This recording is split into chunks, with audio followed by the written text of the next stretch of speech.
Mga boss, ating panoorin to. Abogado versus abogado.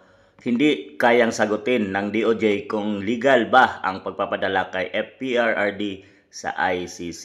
Di talaga tayo nagkamali na iboto bilang senador. Itong si Senator Marcoleta mga boss no, dahil napakagaling mga boss. At dito, dinipensahan niya kung bakit pinadala si dating Pangulo sa dahig ICC. Ngayong wala na tayong jurisdiction sa ICC mga boss at bakit hindi litisin dito sa sarili nating bansa. Heto, panoorin natin mga boss. Bakit po na-transport yung dating Pangulo natin at hindi natin nilitis sa sarili po nating jurisdiction? You are correct, Your Honor, that Section 17 on jurisdiction provides for the state exercising jurisdiction over persons suspected or accused of committing a crime penalized under RA 9851.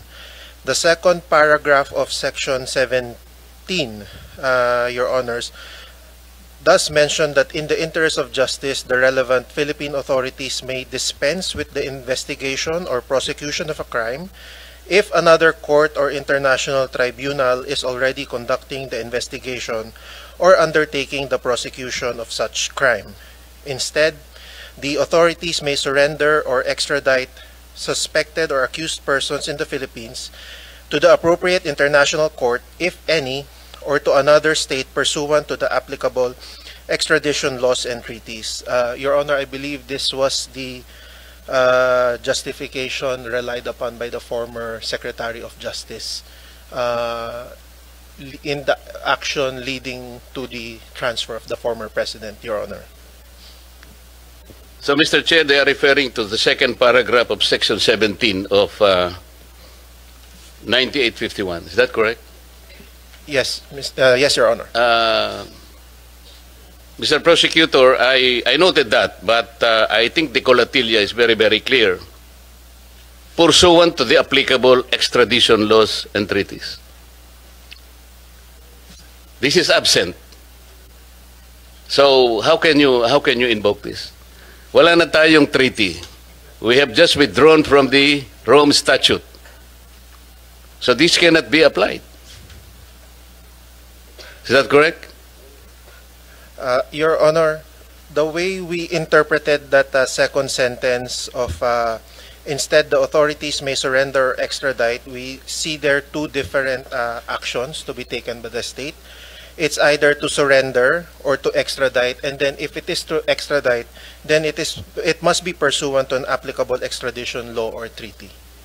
So the action taken, Your Honor, was surrender and not extradition.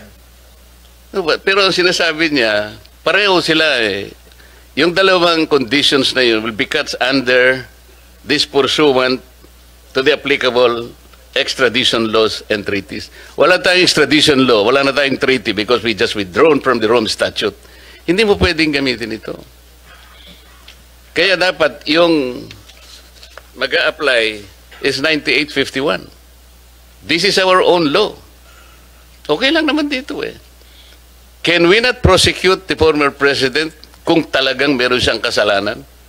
Our National Prosecution Service, the judiciary, I think, is or are operating, and they're willing, they're competent enough to prosecute, adjudicate, and proceed with the trial.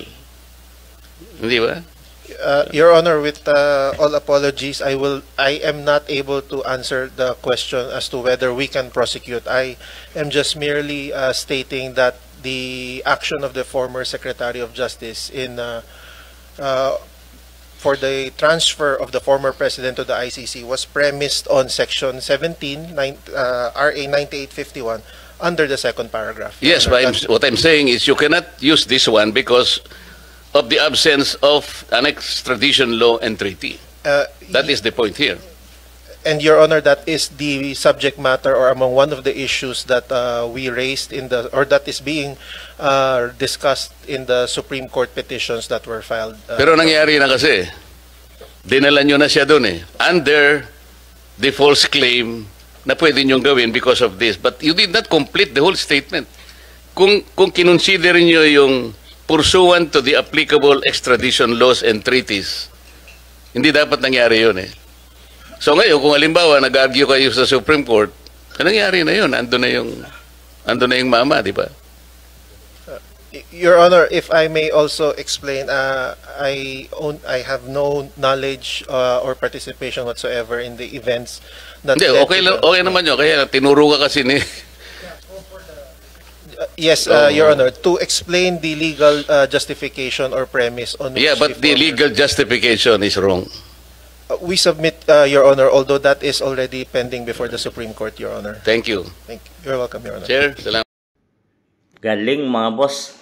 Palakpakan natin itong si Senator Marcoleta. Nagkautal-utal doon yung DOJ kung paano nila ipaliwanag kung bakit nila dinala sa dahig itong si dating Pangulong FPRRD.